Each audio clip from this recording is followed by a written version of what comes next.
The most important tool that you have as an Upwork freelancer is your knowledge and your ability to write attention grabbing proposals. Attention grabbing proposals, these are proposals that have both the psychology to attract the attention and to attract and grab the attention of the client, and also the technicality that helps you to stand out as a freelancer. Today is day 3 of the Upwork mentorship program. Writing proposals on Upwork is one of those skill sets that most freelancers actually want other people to do for them. You can win jobs on Upwork even by writing crappy proposals. The only problem you have is you will not be able to win competitive jobs. And competitive jobs are those jobs that are highly paid. So if you want jobs that are paying 20, 30, 40, and so on, then you have to learn how to write proposals. And guess what? The skills and knowledge that you need to learn how to write proposals is actually at your disposal.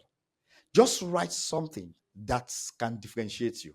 Write something that surprises you yourself. Have you ever written something and when you come back maybe an hour later and read it, and then you are really excited that you've written, you cannot believe whether you are the one who wrote it?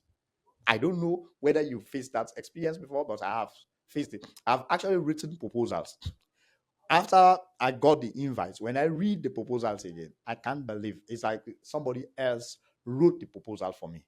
Why do I get that feeling? Well, it's because when I read the job description, I really get grasp, like the job description grasps me, and I really want the job. Because I really want the job, I'll go all out to really write proposals that grab the attention of the client. I will do everything possible because I'm so meticulous. I'm so careful about the way I lay the wordings, about the technical layout of the proposal, because I want that job and I want to be the first person. I want to create that impression. By the way, I just got a client who reached out to me, for a proposal. I wrote the proposal, I submitted it, and the client reached out to me, and I'm still like in the process of doing some interview. So I'm not telling you crap. I'm actually telling you things that you can do that can change, that can turn things around for you. So today I'm going to show you some examples of proposals that can help you get started. One thing I don't want you to get it twisted. Don't get it twisted. I don't want you to copy the proposals that I'm going to show you. If you do that, that's a mistake. I have said it before, I'm going to say it again. When writing proposals, always try to develop your own method. I have heard other people saying, oh, don't write templates, don't have proposal templates. Well, some people it might not work for them, but for me, it has worked. Just that I have a couple of templates I have written, because when even the proposal that I'm writing to apply for jobs, when I get an invite, and that proposal, I'm going to take a look at it and then develop it into something like a template that I keep. So if I see a job that is very similar, that is aligned with that particular proposal, I'm going to take that proposal, clean it up, customize it for that job, and then submit. That's the way I do it, and it has worked. Now, don't get me wrong. Not every job that I apply for, I get those jobs. No. Sometimes I have to send like 5 proposals before I get an invite. That is fine. That's because I'm really good at writing proposals, guys. Even the best people that know how to write proposals still need to send multiple proposals before they can get an invite. So it's not like something that is strange that you have to be called for every. Sometimes you are overqualified. Maybe maybe you are more intelligent than even the client, so the client will not want to work with. Sometimes it's just that the client is looking for somebody who is an entry-level person. So there are many reasons why a client will not invite you. So you don't have to beat yourself to death. All right. What I want you to pay attention to today is the psychology and the technical way how proposals are laid out. So let's get to my computer. Let's get started. Now, the first thing that I want to say is I have created a video wherein I went through proposal writing. There are 3 solid videos, and I want you to go and take a look at them. I explained some things there that I may not remember to explain in this video. So I want you to go and look at them so that you can solidify your knowledge and skills. What I want you to pay attention to is the method, the psychology and the method of writing. Don't copy what I'm doing. I'm just showing you samples.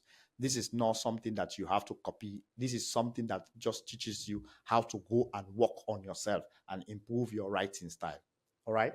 So here is an example of a proposal. Now, One thing that you notice is I said hi there.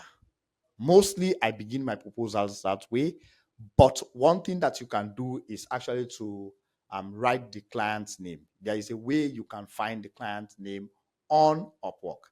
So how do you do it? When you click on the job, if you go at the bottom, you will see the client's history, where the client has provided feedback for other freelancers. Check there and see if any of the freelancers who provided feedback for that client, if they mention the client's name.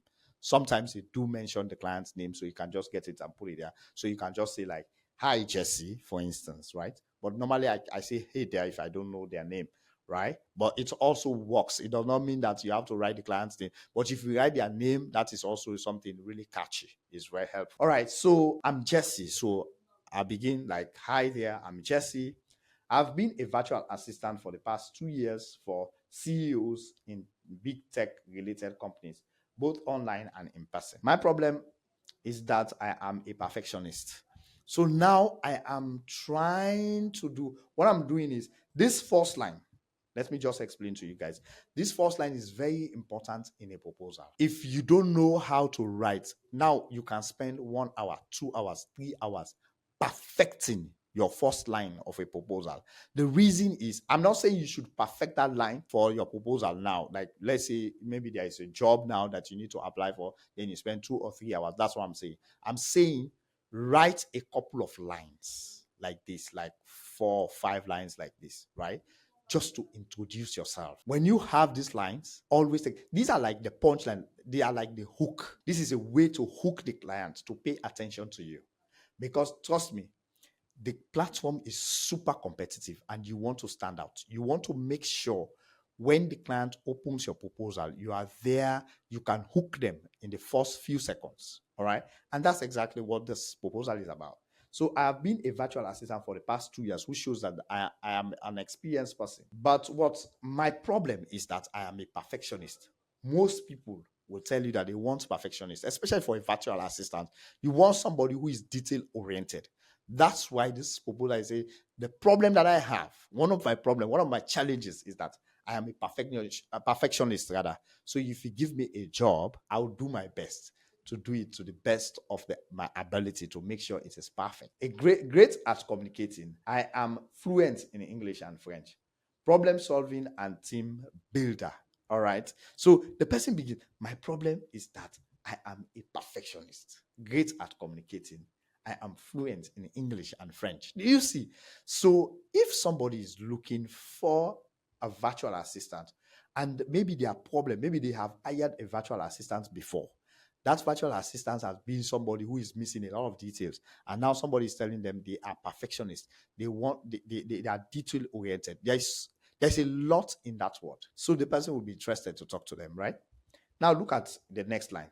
I'm a bit of a nerd when it comes to establishing and maintaining processes. I am a bit of a nerd. Do you know what a nerd is? This is something that they love. They give in their all, right? They basically become what they are doing. That's what it means. Like, I'm a bit of a nerd when it comes to establishing and maintaining processes. There is something oddly satisfying about dissecting, evaluating, and refining the gears that keeps a business humming. Do you see how it is both fun, attractive, interesting, and attracting? Like it's intense, but also fun, right? Refining the gears that keep a business humming, keep a business running, keep a business on its feet. Do you see how intelligently the words are laid? This is how you lay like when you write like this, the first thing is that you put, first of all, this is not chat GPT. The reason, how do you know that a proposal is chat GPT? How do you know that it sounds like chat GPT? Well, the only way you know is ChatGPT has a way of like it has like a group of words that it normally use, like consistent words that ChatGPT uses. If you notice, if you have been using ChatGPT, you will notice that there is like a specific kind of words that ChatGPT use. ChatGPT is not human, so you just have like a few. It has vocabulary, is a way of coining things, and that's how it does it all the time. So whatever answer ChatGPT spits for you, that's the same answer they will spit for many other people. Similar answers. even though the words might not be exactly the same, they might not be laid exactly the same. But if you look at the sentence, it has similar words, like a register. Let's move on. So this is not something that somebody wrote from ChatGPT, even if they did, but this is something that is unique. They must have given ChatGPT a prompt that is really specific. Here is my philosophy. Another line. Here is my philosophy. Here is my mantra. Here is my way, my values. Here is what defines me. Streamlining admin and virtual assistant tasks are not just about efficiency. Okay, streamlined admin and virtual assistant, not just for they free up bandwidth for creativity, innovation, and growth for my clients and I. Do you see how? Here is my philosophy. Here is what I believe in. Here is what I've internalized over my experience. Let's get your calendars, emails, and admin tasks out of the weeds and into the blue sky. With a keen eye for automation, I can help turn your time-consuming manual processing into smooth, self-running system.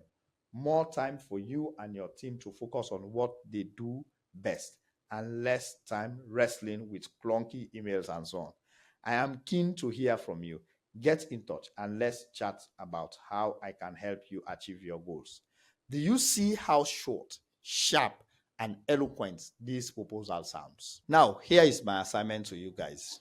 I want you to go look at this proposal. Now sit down, look at your domain or your category where you belong or your specialization.